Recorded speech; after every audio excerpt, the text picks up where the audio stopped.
dear students, we are going our lecture on the theoretical grammar.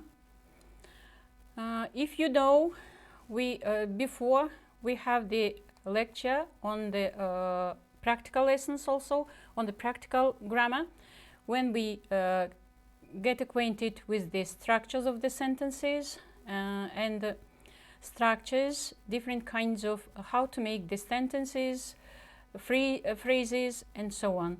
And now we are going to start our theoretical grammar, which deals with the theory of this practical grammar. And we are going to deal with the morphology and syntax.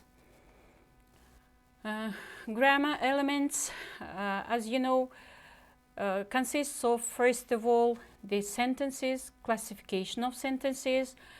That's why also the parts of speech, morphology.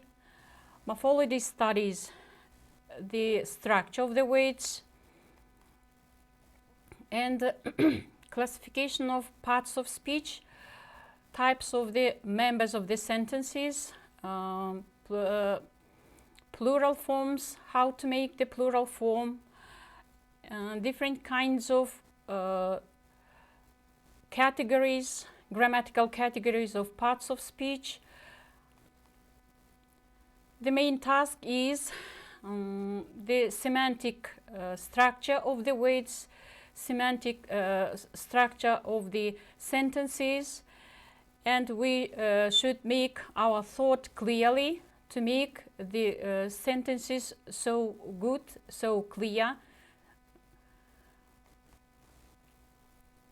Practical grammar, we have already said, studies the types of the sentences, how to make the sentences, how to make the questions, different kinds of questions, general question, alternative question, special question, and disjunctive question. And all these things we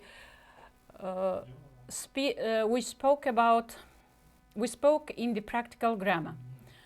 And now, as we know, theoretical grammar consists of morphology and syntax. Morphology studies the parts of speech and the structure of the words. Morphology, parts of speech, there are, eight types of parts of speech, and how to make the words compound words, derived words, abbreviations, blendings, and so on. Syntax deals with the structure of the sentences. First of all, their classification. Sentences are classified according to their structure and according to their aim of the utterance, the purpose of the utterance. According to this structure, they are subdivided into simple sentence, compound sentence, complex sentence, and compound complex sentences. Also, each word has its own lexical meaning and also the grammatical meaning.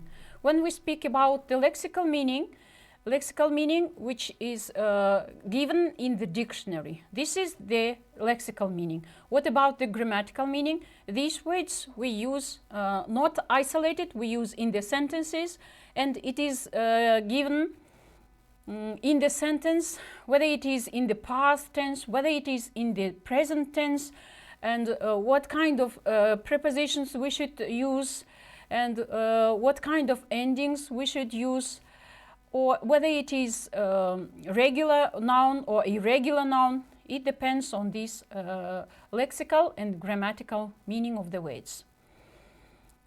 I have already said about grammatical meaning.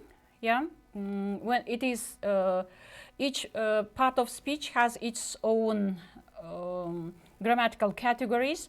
That's why when we speak about the verbs, we should speak about the voice, aspect, tense, and so on and so forth. Thank you for your attention.